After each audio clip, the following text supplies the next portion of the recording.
In 2000, Blockbuster had the chance to buy Netflix for $50 million. They declined. At the time, Blockbuster was worth $5 billion. Netflix was losing money and shipping DVDs out of a warehouse. 10 years later, Netflix was worth over $10 billion. Blockbuster was bankrupt. But here's the uncomfortable truth.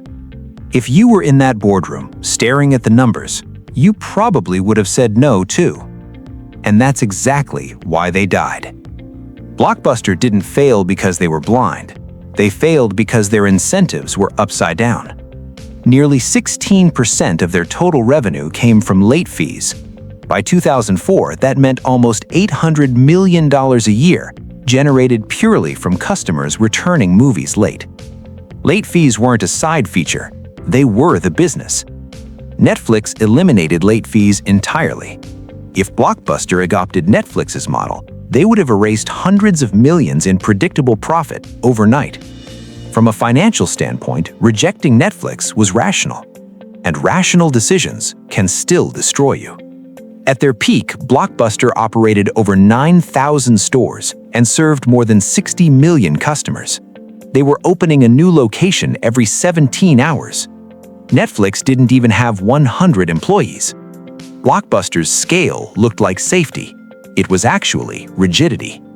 But here's what most people get wrong. Netflix didn't win because of streaming. Streaming came years later. Netflix won because it removed friction. No driving, no return deadlines, no penalty fees. Keep what you want, return it when you want. Convenience beats control, slowly at first, then all at once. Blockbuster's entire system depended on control. Control of due dates, control of physical inventory, control of locations. In 2000, when Netflix offered to sell for $50 million, executives saw a small, unprofitable niche service. Why disrupt a machine generating billions in revenue? Why destroy an $800 million late fee engine for a startup burning cash? On paper, Netflix wasn't dangerous, but consumer behavior was already shifting. And this is the moment the outcome was sealed. Blockbuster had one advantage Netflix didn't: physical dominance, and it became their biggest liability. 9,000 leases, thousands of employees, massive overhead, debt. Netflix scaled digitally. Blockbuster scaled physically. One model became lighter as it grew. The other became heavier. Then the internet got faster, and something changed that didn't show up clearly on quarterly reports.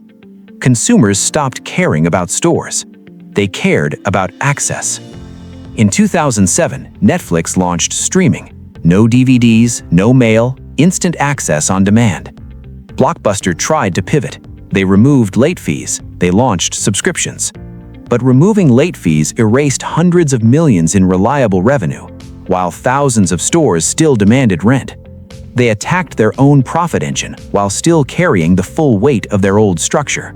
That's not innovation, that's structural implosion. Within 3 years, thousands of Blockbuster locations shut down. Entire plazas went dark. By 2010, Blockbuster filed for bankruptcy. At the same time, Netflix was investing billions into original content and expanding globally. The company Blockbuster rejected for $50 million had redefined entertainment. Blockbuster didn't fail because they ignored technology. They failed because they optimized for the wrong metric. They protected late fees instead of protecting customer behavior. They defined themselves as a store network. Netflix defined itself as an access platform. One defended a format, the other redefined the category. Blockbuster optimized for the world that existed. Netflix optimized for the world that was coming. And in strategy, the future doesn't ask for permission. It replaces you.